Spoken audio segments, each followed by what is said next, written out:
I'm Lulu. I'm a documentary filmmaker and editor, and my company is called Shugahworks, slang spelling of Shugah, like things that make you feel good. So if you are setting out right now as a filmmaker, I think the two things that are most important is that you have a vision, that you really clearly know what it is that you are trying to make and why, what topic you want to explore, and what the impact is that you want to have, and that you build relationships. And whether that means that you go to film school and build relationships in that way, or you meet other filmmakers around the city at different events or by working on other people's films, it is very, very hard to be a filmmaker unless you have strong relationships, because it's a grueling industry. It's a tough job and it's a tough industry, and you really have to have friends and a community to support you. I think where I find inspiration is especially by watching other documentaries. I think we're having a renaissance of documentary. It's a wonderful time. In some ways it's sad because I think it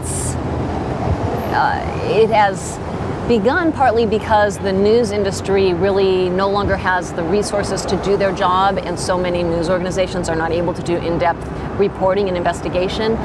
And it really has been, that baton has been passed to the independent filmmaker and especially the documentary filmmakers.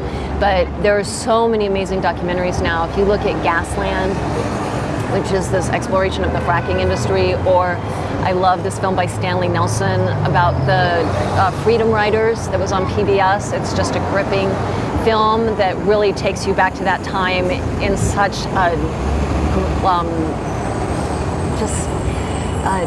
emotional, visceral way.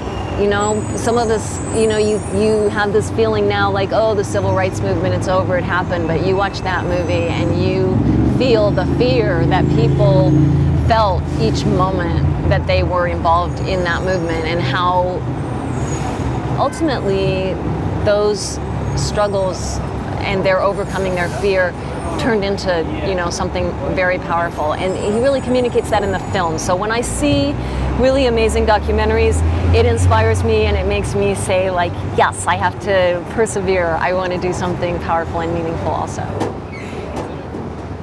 Funding is always a very challenging situation. And I think the other thing, in addition to funding, when you talk about balance, that's very difficult, is to balance the other priorities in your life with your career, because it can be a very demanding, I used the word grueling before, lifestyle. And on the first documentary that I directed, I worked sometimes for days at a time without sleep. And I really impacted my health in a very bad way. I came out of that film and I had to really restore myself physically and even emotionally, just build myself back up. So I think one of the things that's very important for me now as a filmmaker is to balance times of work with other times of rest. And fundraising has to be a part of the process. You know, time has to be put aside to make connections, to find money, whether it's through a Kickstarter fund or through networking and meeting private individuals who might be able to fund things, or even just working on a job that, you know, is in the commercial industry, where I might be able to just put a pocket of money aside that would, you know, give me a few weeks to work on a trailer or something like that. That has to be accounted for in the schedule. It can't just be work, work, work all the time. There has to be like time for fundraising, time for rest, time for work, and it all has to work. It has to come together in a balance.